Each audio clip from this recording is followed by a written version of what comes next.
Assalamualaikum warahmatullahi wabarakatuh. Alhamdulillahi hamdan katsiran tayyiban mubarakan fih kama yuhibbu rabbuna wa yarda. Asyhadu an la ilaha illallah wahdahu la syarika lah wa asyhadu anna Muhammadan abduhu wa rasuluh alladzi la nabiyya ba'da, amma ba'du. Pemirsa Marhaban TV rahimakumullah. Pada kesempatan kali ini kita akan membahas tentang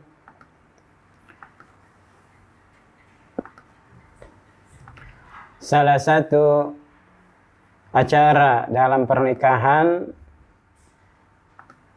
yaitu tentang walimatul urush, walimatul urush, walimah pernikahan. Walimah, walimah yakni hidangan makanan yang disediakan bagi para tamu undangan. Nah, maka disebut dengan walimatul urush. Nah, ini sangat disunnahkan atau disunnahkan, sangat dianjurkan ketika seseorang menikahi seorang perempuan, seorang laki-laki menikahi seorang perempuan, diadakannya walimatul urush. Apa itu walimatul urush? Walimatul urush adalah at-ta'am bimunasabati zawaj. Ini makanan yang dihubungkan dengan adanya pernikahan. Maka makanan yang dihidangkan yang berhubungan atau berkaitan dengan pernikahan disebut dengan walimatul urush. Nah, para ulama menyebut atau menghukumi, ada yang menghukumi mustahab, ada yang menghukumi wajib. Ini hukum daripada walimatul urush. Yang berpendapat bahwa walimatul urush itu adalah wajib, ini wajib kepada laki-laki, maksudnya kepada suami, Tajibu walimatul urush ala zawji. Wajib walimah urush kepada suami. Jadi suami wajib ini mengadakan walimatul urush.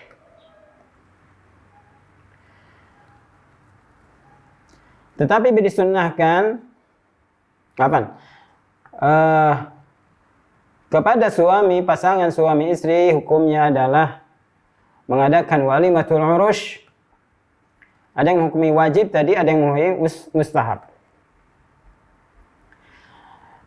Nah, disunnahkan dengan menyembelih seekor domba, atau kambing, atau bisa lebih, atau bisa menyembelih sapi dan sebagainya.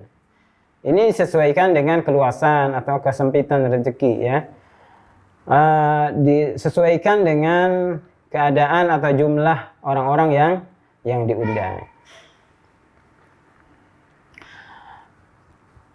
Dalilnya adalah dari Anas bin Malik radhiyallahu anhu bahwasanya Nabi sallallahu alaihi wasallam beliau melihat kepada Abdurrahman bin Auf ada bekas-bekas kuning, asar sufrah,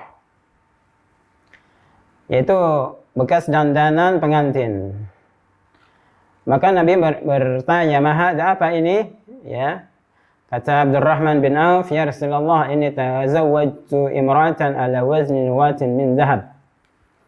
Ya Rasulullah, aku ini menikahi seorang perempuan dengan mahar seberat 1 butir dari emas. Maka kata Nabi, "Barakallahu lak, semoga Allah memberkahi kepadamu. Awalim walau bisyatin, maka berwalimahlah walaupun dengan seekor domba." Demikian juga hadis dari Anas bin Malik radhiyallahu anhu, ma awlama Nabi sallallahu alaihi wasallam ala syai'in min nisaihi ma awlama ala Zainab awlama bisyatin. Ya, tidaklah Nabi sallallahu alaihi wasallam berwalimah atas sesuatu kepada istri-istrinya, ya, yaitu berwalimah atas Zainab, berwalimah dengan menyembelih seekor domba. Maka ini disunnahkan tentu bagi orang yang mampu adalah menyembelih seekor domba. Ya, bisa lebih, ya, lebih dari seekor, atau bisa menyembelih sapi dan sebagainya sesuai dengan tingkat kemampuan pasangan suami istri itu.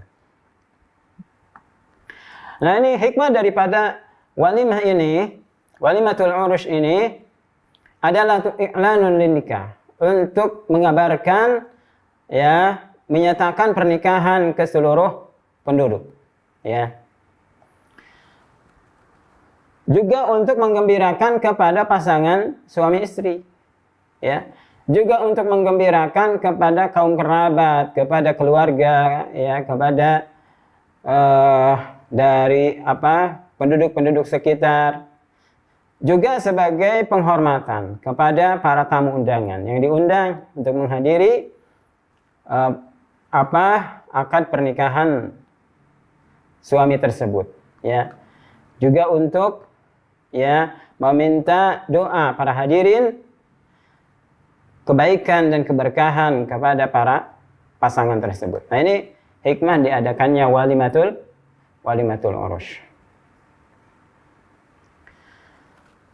Nah, kapan adanya walimatul urush? Waktu walimatul urush ini sifatnya luas. Ya, sifatnya luas. Boleh melakukan walimatul urush saat akad, ya, setelah lakukan akad, lakukan walimatul urush. Ini kebanyakan seperti di kita, ya, setelah melakukan akad, dilakukannya akad nikah pasangan suami istri, maka dilanjutkan dengan walimatul urush. Atau setelahnya, ya, setelahnya, atau ketika, ya, sudah dicampuri, boleh, ya, sudah dicampuri istrinya, boleh melakukan walimatul, misalkan besoknya, ya, atau 2 hari kemudian. Ini disesuaikan dengan adat kebiasaan masyarakat. Bisa saja misalkan dilakukan walimatul urush ini pada waktu malam hari, ya, atau di siang hari, ya. Ini sesuai dengan adat kebiasaan masyarakat setempat. Misal walimatul urush siang atau di malam hari, ya. Bagaimana bentuk makanannya? Nah, syariat tidak membatasi jenis, ya, jenis makanan, ya. Apakah banyak atau sedikit? Nah, ini dikembalikan kepada adat, kepada uruf, kepada kemampuan masing-masing, ya, kepada keadaan suami istri dan jumlah orang yang diundang, ya. Jadi walimatul urush ini makanannya diserahkan kepada uruf, ya. Tentu bagi orang yang diundangnya sedikit, ya, makanannya juga sedikit, ya. Bagi yang diundangnya banyak, ya, harus banyak juga. Akan tetapi dalam memberikan makanan walimatul urush ini tidak boleh berlebihan, tidak boleh juga untuk bermegah-megahan, ya, untuk berbangga-bangga. Ini hukumnya haram. Dari Anas bin Malik radhiyallahu anhu, dia berkata, aqama Nabi sallallahu alaihi wasallam, adalah Nabi SAW tinggal di antara Khaybar dan Madinah selama 3 hari. Ya. Beliau berdiam dengan Safiyah binti Huyai. Ya. Maksudnya beliau menikahi Safiyah binti Huyai. Safiyah ini adalah anak salah seorang pemuka Yahudi Khaybar. Kata Anas, fada'autul muslimin ila walimatihi. Maka aku mengajak kepada kaum muslimin, mengundang kaum muslimin untuk datang ke walimah Nabi sallallahu alaihi wasallam. Ya.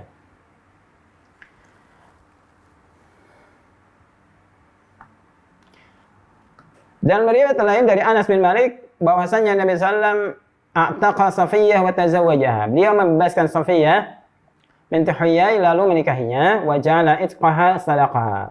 Dan beliau menjadikan kemerdekaan Safiyyah sebagai mas kawin, ya, mas kawin daripada Safiyyah.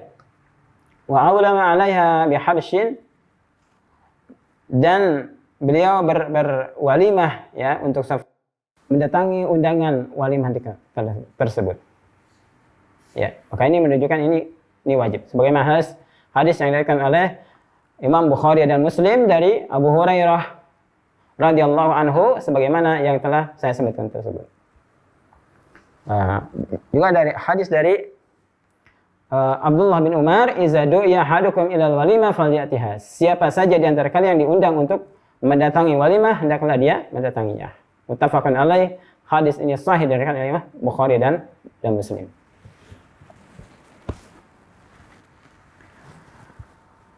Nah, apa saja syarat mendatangi undangan walimah urus? Ya, ada syarat-syaratnya tentu. Pertama, yang mengundangnya seorang muslim. Jadi kalau yang mengundangnya seorang kafir, ini tidak harus didatangi, ya, tidak harus dijawab, ya. Atau orang-orang yang kita tahu dia batal keislamannya, maka ini tidak perlu didatangi. Yang kedua, ya, tidak boleh ada dalam walimah itu ada hal-hal yang munkar. Di tempat undangan itu ada hal yang munkar, ya, yang tidak mungkin untuk menghilangkannya. Kita tidak bisa untuk menghilangkannya, ya. Misalnya ada musik-musik, joget-joget, ya. Mau dangdut koplo atau apa, mau rock and roll dan sebagainya, tidak boleh. Nah, seperti ini, ya. Nah, kemudian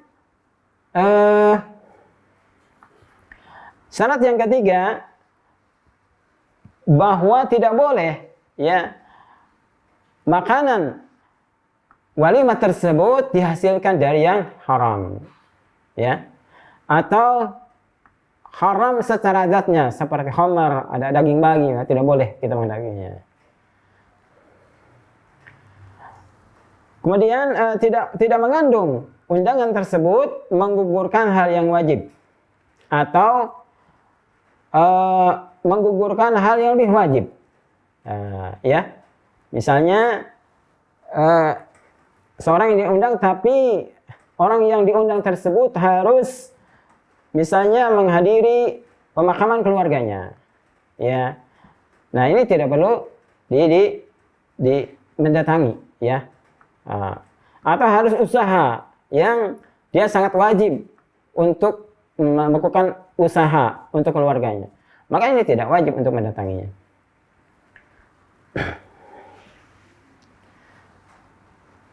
Kemudian yang berikutnya, undangan tersebut harus dikhususkan, ya, dikhususkan. Tidak boleh diumumkan, ya. Misalnya diumumkan satu RT kepada seluruh warga RT 01 desa ini atau kelurahan ini, kami mengundang untuk hadir pada acara walimah kami. Ini tidak boleh, ya. Harus dikhususkan kepada Bapak Anu, ya, kepada Ibu Anu, ya. Jadi an yakhussahu bid-da'wah bir-risalah atau bitaqah. Ya, ini dikhususkan mengundangnya dengan mengirim surat atau kartu undangan, ya, atau telepon dan sebagainya. Tidak boleh secara umum, ya, atau diumumkan kepada seluruh warga pesantren ini harus hadir ini tidak boleh, harus dikhususkan, ya. Kemudian tidak ada penghalang bagi orang yang akan mendatangi walimah, ya, satu penghalang, misalnya karena sakit atau karena kesibukan, ya, atau ada dororan, ada bahaya atau memberatkan dalam mendatanginya. Misalnya kita punya teman di mana di Cirebon atau di Jakarta, kemudian kita minta mereka untuk datang, minta mereka untuk datang kepada walimah kita, ini tidak boleh, ya, karena ini memberatkan. Berapa ongkos dari Cirebon atau dari Jakarta ke Garut misalnya, ini memberatkan, ya. Nah, tentu ini memberatkan, membahayakan bagi mereka. Oleh karena itu tidak boleh mengundang orang yang kira-kira mereka keberatan dengan hal itu. Nah, ini yang bisa saya sampaikan, mudah-mudahan manfaatnya. Pemirsa Marhaban TV dimanapun Anda berada, wassalamualaikum warahmatullahi wabarakatuh, wa ala alihi wa sahbihi wa sallam tasliman katsira. Subhanakallahumma wa bihamdik asyhadu an la ilaha illa anta astaghfiruka wa atubu ilaik. Assalamualaikum warahmatullahi wabarakatuh.